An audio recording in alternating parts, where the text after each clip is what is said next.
जय हिंद साथियों, जैसा कि आपको मैं लगातार एमपी पुलिस 2022 में चयनित स्टूडेंट्स के से मिलवा रहा हूं, उसी में सफल स्टूडेंट्स में एक और स्टूडेंट मेरे साथ में अनिकेत, जिनका अभी चयन हुआ है एमपी पुलिस 2022 में। और इनसे जानेंगे इनके कितने नंबर हैं टोटल, और कितने नंबर रॉ मार्क्स कितने थे, नंबर बढ़े इनके या घटे, और फाइनली सिलेक्शन के वक्त कितने नंबर हैं इनके, इन्होंने फिजिकल कैसे किया, पढ़ाई कैसे की, पूरी जानकारी देंगे आपको एक के बाद। अब मिलते हैं अनिकेत से। अनिकेत, आपको बहुत बहुत बधाई, आपका चयन एमपी पुलिस में फाइनली हो गया है। आप थोड़ा बताना चाहेंगे कि आपके कौन सी शिफ्ट में आपका पेपर था? Thank you sir. सर मेरा पेपर फर्स्ट फरवरी को था, पहली शिफ्ट में था सर। और भोपाल में था सर एग्ज़ाम। भोपाल में था फर्स्ट शिफ्ट में, 1 फरवरी को था आपका। जी सर। आपके नंबर कितने थे? सर मेरे 70 नंबर थे सर। 70 नंबर थे आपके। 70 नंबर पे आपने फिजिकल के लिए क्वालिफाई किया, फिजिकल के लिए आप आने लगे थे। तो फिजिकल अभी वर्तमान में आपका जो रिजल्ट आया, तो आपके नंबर कितने बढ़े? Sir 74 sir. 74, मतलब 4 नंबर आपके बढ़ गए। जी सर। और कट ऑफ 72 पे गया है। जी सर। वेरी गुड, आपको बधाई। 2 नंबर आपको, 2 नंबर से आपका जो है क्वालिफाई, 2 नंबर अधिक है आपको। अनिकेत, बताना चाहोगे जैसे कि बच्चे, बहुत सारे बच्चे अभी आने वाली 7,500 पोस्ट की तैयारी करना चाह रहे हैं। साथ ही ऐसा भी पता पड़ा है कि फिजिकल के 50 मार्क्स जुड़ेंगे। हो सकता है फिजिकल भी पहले या बाद का, तो मैं क्लियर करूंगा पहले फिजिकल होगा या बाद में होगा। लेकिन फिजिकल के नंबर जुड़ेंगे तो क्या फिजिकल साथ में तैयार करना चाहिए?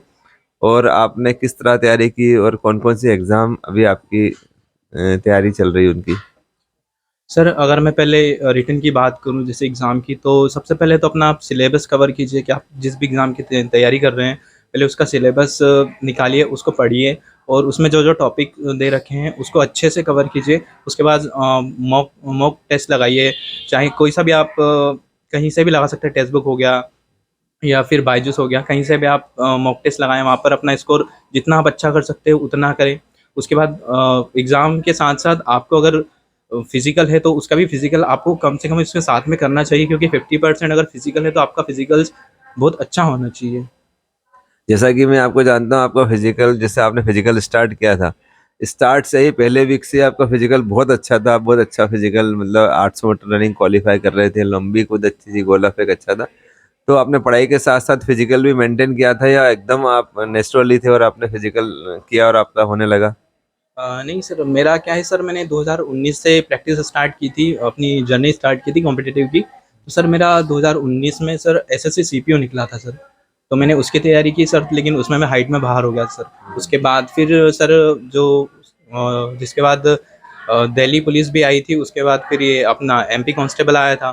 तो फिर दिल्ली पुलिस में रनिंग करके आया था, लेकिन उसमें ही मैं हाइट में बाहर हो गया था। तो उसकी रनिंग का मेरे को कहीं न कहीं इधर फिज़िकल में फ़ायदा मिला सर। बेनिफिट मिला, क्योंकि रिटर्न एग्जाम के बाद, रिजल्ट के बाद तुरंत आपने फिजिकल स्टार्ट किया, और फिजिकल का परफॉर्मेंस आपका बहुत अच्छा था।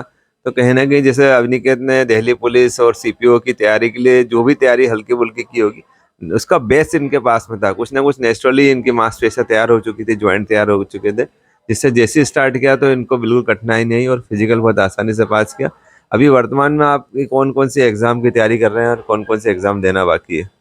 जी सर, अभी मेरा बैंक आईबीपीएस बैंक पीओ का प्री क्वालिफाई हो गया है। अभी मेरा उसका मेंस देना है और अभी उसके बाद मेरे को सीजीएल, अभी उसके लिए प्रिपरेशन कर रहा हूँ मैं। सीरियल में तैयारी कर जी रहे हैं। सर। और नेक्स्ट टारगेट क्या है आपका? अभी तो सर मेरा सीजीएल मेन फोकस है। एमपी पुलिस कांस्टेबल तो आपने निकाल लिया, उसके बाद सीजीएल फोकस है। तो क्या आपका इसमें किस किस का योगदान रहा आपकी सफलता में, किस तरह से आपने सफलता हासिल की? आपके जो मार्गदर्शक है उनके बारे में बताइए।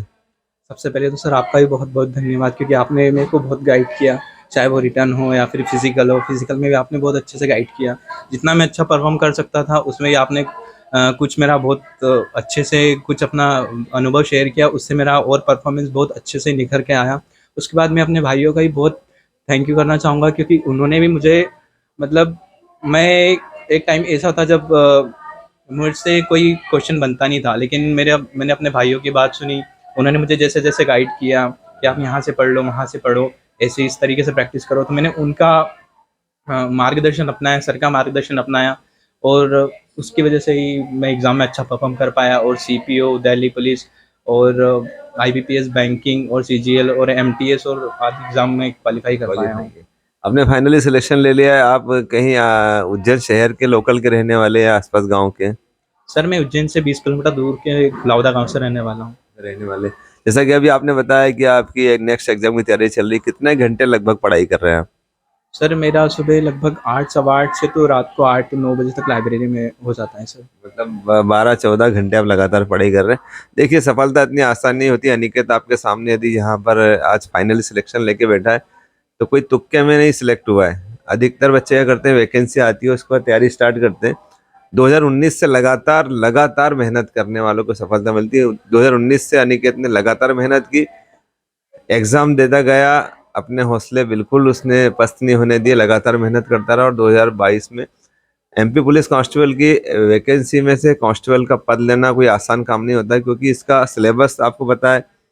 मैथ्स रीजनिंग तो अधिक आते ही है, लेकिन जीके का पता नहीं कहाँ से क्या पूछता है। 74 नंबर इनके हो गए, 74 नंबर लेके आए। उसका दूसरा एक और, अच्छे पढ़ने वाले बच्चों के लिए एक दुविधा होती है। अच्छे पढ़ने वाले बच्चे जो होते हैं वो पढ़ के नंबर अच्छे ले आते हैं, लेकिन फिजिकल उनके लिए टफ होता है। फिजिकल भी करना है और रिटर्न एग्जाम भी पास करना है, तो कहीं ना कहीं ये एग्जाम टफ ही होती है, इतनी आसान नहीं होती है। और आप यदि आईएएस आईपीएस की तैयारी यूपीएससी की एग्जाम देते हैं तो उसमें एक ही पार्ट होता है आपका, किसी तरह से आपको बस पढ़ना है पढ़ना है पढ़ना है। लेकिन यहाँ बहुत पढ़ने के बाद में फिर दौड़ना भी है, कूदना भी है, फेंकना भी है, गोला भी फेंकना है, सब कुछ करना पड़ता है। तो थोड़ा सा मेहनत तो होता है। मैंने देखा बच्चे बहुत मेहनत करते हैं। आप क्या संदेश देना चाहोगे आने वाले बच्चों को, जो अब सुनने में आया है कि फिजिकल के नंबर भी जुड़ेंगे, तो उन्हें किस तरह से तैयारी करना चाहिए, रिटर्न एग्जाम और फिजिकल को कैसे मैनेज करना चाहिए?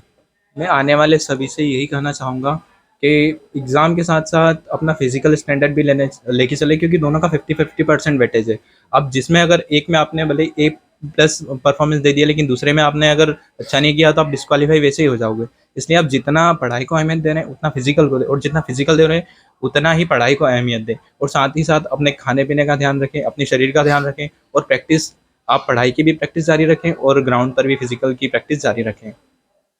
धन्यवाद। जैसा मैं बताना चाहूँगा, अनिकेत हमारे साथ रहा है और अनिकेत को जो देखा है मैंने, बहुत अनुशासित है और बहुत ही मतलब डिसिप्लिन में रहता है। और इसने जो पढ़ाई के लिए भी बहुत डिसिप्लिन अपनाया, रिटर्न के बाद फिजिकल के लिए डिसिप्लिन बना, और कहीं ना कहीं आपका अनुशासन ही आपको आगे बढ़ाएगा।